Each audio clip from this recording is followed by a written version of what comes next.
Hey, how you doing? This is a strange episode of the Art of Making Things Happen podcast because I'm quite aggravated. I'm actually quite pissed off. I've been watching the world of influencers like we all have, whether or not we wanted to or not. People have come to our attention, names have come into our households that we'd never heard of before, but now are just regular names of conversation and regular topics. And something's been happening that's been bothering me, but I want to give you the framework of why I'm so bothered. And I'm going to tell a story that I've actually spoken about before, which takes me back to my teenage years. You see, way back in East London, or just outside London, I took up kickboxing. I took up something called Wushu Quan, which was a style of Chinese kickboxing. And I took it up quite simply because as a young teenager, like every kid that takes up martial arts, I wanted to be able to walk into a bar, act like Bruce Lee, come out with a tiny little scratch over my cheek, and I've demolished an entire room.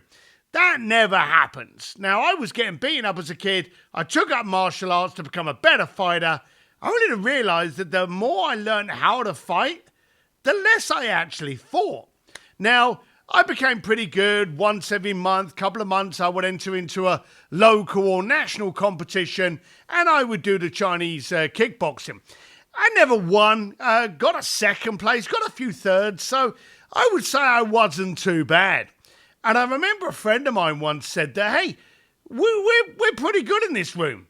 Let's see how good we are by entering into another room. Now, this is a technique and a tactic that all entrepreneurs do now. They always say if you're the smartest person in the room, find another room. This guy wanted to test how good he was with martial arts by getting into another style, another room, another dojo, and seeing if what we really had was the ability to demolish anyone that stood in front of us. And he mentioned this to me, and I thought, that's a great idea, let's do it. We actually went along to another club, another dojo, and I named the gentleman because he was a great mentor, and I still, today, hold him in a great deal of respect, gentleman by the name of Ron Peplow. And I remember turning up with my buddy, walking into his training centre, and everyone in there was not in gis. Now, if anyone knows about it, a gi martial arts is where you're wearing the full outfit. It's like a crossover, thick, canvassy kind of karate kind of setup.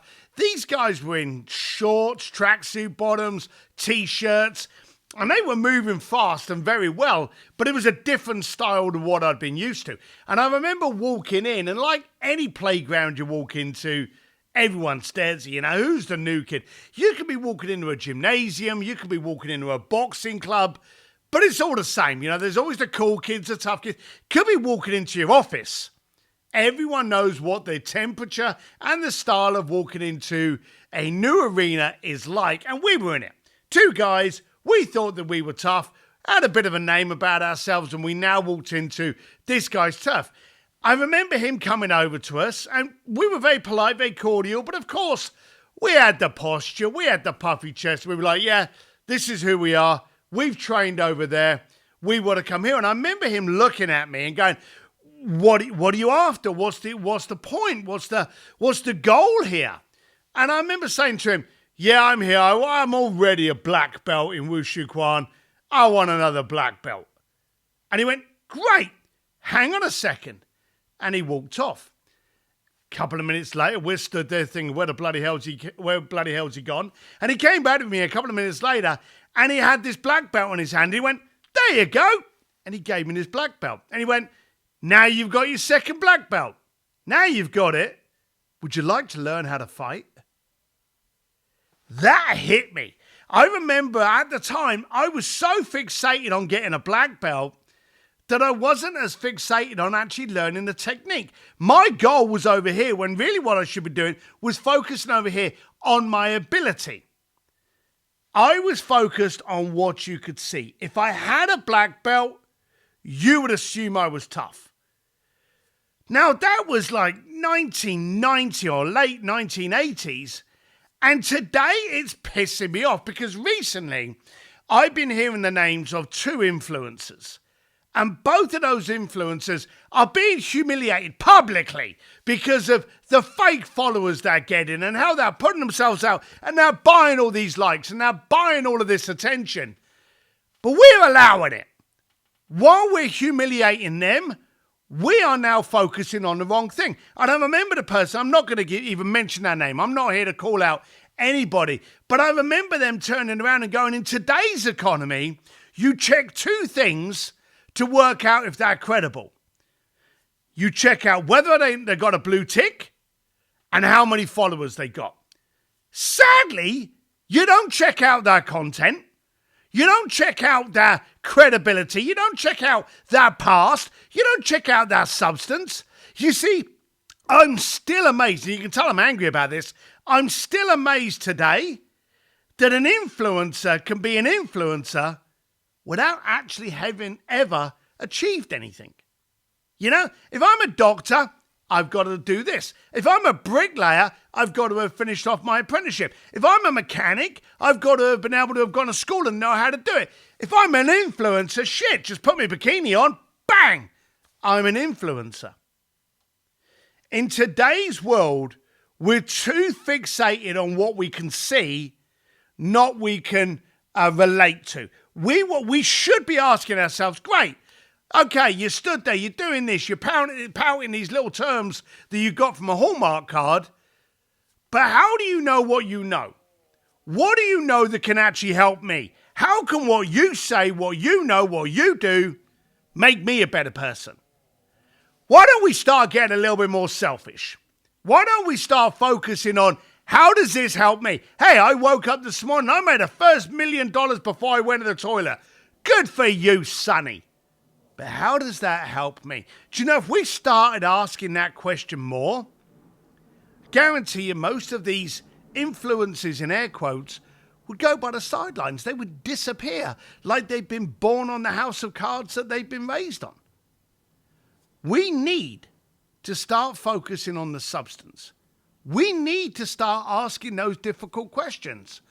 How come you are in a position to answer my question? Hey, you may look good in a bikini. That's good over there. You may look fantastic leaning up against a car. Good for you. But stop being sold by what your eyeballs are seeing and start focusing on your gut. Back then, I was fixated on getting a second black belt because I thought that would do it. And I thought that would do it before I learned how to fight. Ron Peplow, thank you, sir, taught me how to fight.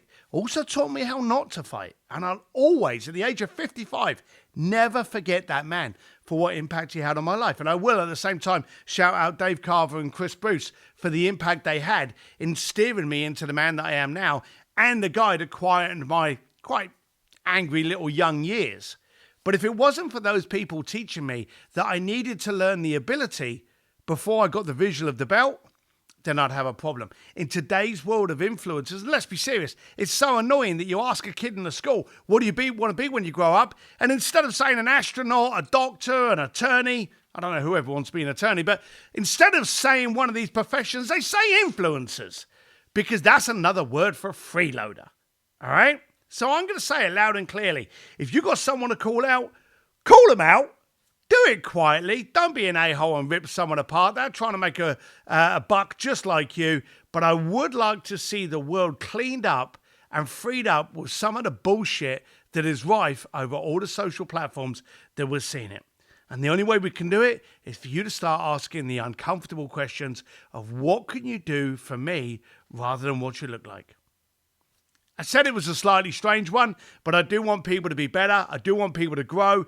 I've done some stuff. I've made loads of mistakes, and I'm hoping they're going to save you from making the same mistakes. And the first one is going to be looking at people that shouldn't be stared at and listening to people that shouldn't be listened to.